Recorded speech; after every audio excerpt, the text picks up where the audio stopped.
Hello everyone. अगर आपको रहस्य, सच्चाई और अनकही बातें पसंद हैं, तो आपका स्वागत है कथालोक की दिलचस्प कहानियों में। यहाँ कहानियाँ पूरी तरह से काल्पनिक हैं। इसका किसी भी व्यक्ति, घटना या स्थान से कोई लेना देना नहीं है। कहानी का उद्देश्य सिर्फ मनोरंजन है। किसी भी तरह की समानता सिर्फ एक संयोग हो सकती है। अगर आपने चैनल को सब्सक्राइब नहीं किया तो प्लीज इसे सब्सक्राइब करें और बेल नोटिफिकेशन को ऑन करें, जिससे आपको हर अध्याय का नोटिफिकेशन मिलता रहे और आप ये कहानी बिना किसी रोक टोक के सुनते रहे। आप सुन रहे हैं कथालोक की दूसरी कहानी, काली झील का रहस्य। शुरू करते हैं हमारा 12वां अध्याय, यादों का जाल।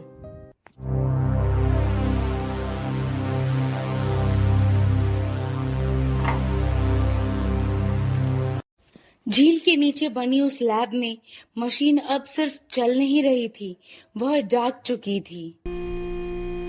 आवाज ऐसी थी जैसे किसी मशीन की नहीं, किसी दिल की धड़कन हो। दीवारों पर लगी लाइट्स धीरे धीरे पल्स कर रही थी, लाल, नीली, लाल, जैसे हर ब्लिंक के साथ कुछ बदल रहा हो। स्क्रीन पर एक लाइन उभरी, नेक्स्ट टारगेट लोडेड, और नीचे धीरे धीरे एक नाम बनना शुरू हुआ, अधूरा, टूटता हुआ। अवंतिका फुसफुसाई, आदर्श, ये क्या हो रहा है? आदर्श ने चारों तरफ देखा। हमें देखा जा रहा है। उसकी आवाज में सर्टेनिटी थी, डर नहीं, समझ। पूरी लैब अंधेरे में डूब गई। अब सिर्फ मशीन की हल्की आवाज और दोनों की सांसें। आदर्श ने टॉर्च ऑन की। रोशनी जैसे ही अवंतिका के चेहरे पर पड़ी, वह अचानक पीछे हट गई। आह! उसने अपना सिर पकड़ लिया। उसकी आंखें खुली थी, लेकिन वो कहीं और देख रही थी, जैसे उसके सामने कोई और दुनिया चल रही हो। उसके दिमाग में फ्लैश होने लगे। स्कूल का क्लासरूम, बच्चे मैम कहकर बुला रहे हैं, ब्लैक बोर्ड पर लिखे नंबर, लेकिन सब कुछ बदलने लगा। आवाजें बदलने लगी, चेहरे धुंधले पड़ने लगे।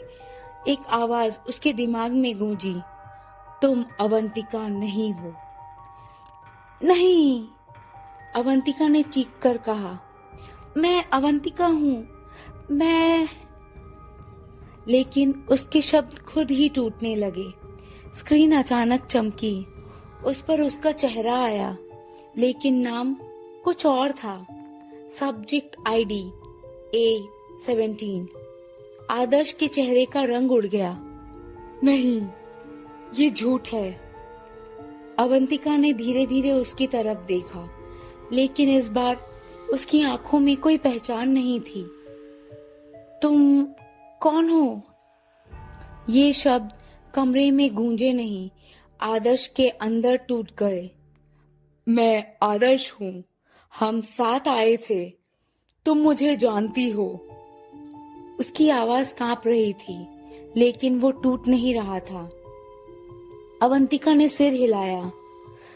नहीं, मुझे कुछ याद नहीं। स्क्रीन ऑन हुई, वही ठंडी आवाज, यादें सबसे कमजोर कड़ी होती हैं। तुम उन्हें सच मानते हो, लेकिन वे सिर्फ डेटा हैं, और डेटा रीराइट किया जा सकता है। आदर्श की आंखें स्क्रीन पर टिक गईं। तू क्या चाहता है? बस तुम्हें ये समझाना कि पहचान तुम्हारी नहीं है। स्क्रीन फ्लिकर हुई और उस पर एक नया नाम उभरा, नेक्स्ट टारगेट आदर्श। मशीन की आवाज तेज हो गई, लाइट्स तेजी से ब्लिंक करने लगी। आदर्श के सामने अब सिर्फ दो रास्ते थे, या वो मशीन बंद करे या मशीन चालू रहने दे।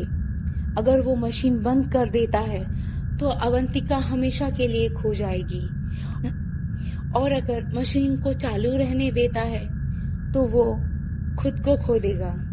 उसने अवंतिका की तरफ देखा, जो अब उसे पहचानती भी नहीं थी, लेकिन उसकी आंखों में डर था।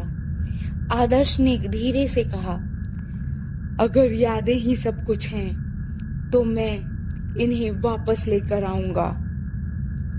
उसने मशीन के पैनल को छुआ। स्क्रीन पर अचानक लिखा आया, मेमोरी ओवरराइड इनिशिएटेड। झील के ऊपर पानी बिल्कुल शांत था, लेकिन उसकी सतह पर एक चेहरा उभरा। वह आदर्श था, लेकिन उसकी आंखें किसी और की थी।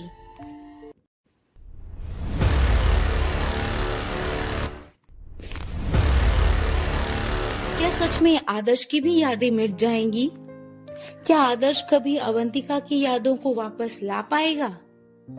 कैसे बंद होगी ये मशीन?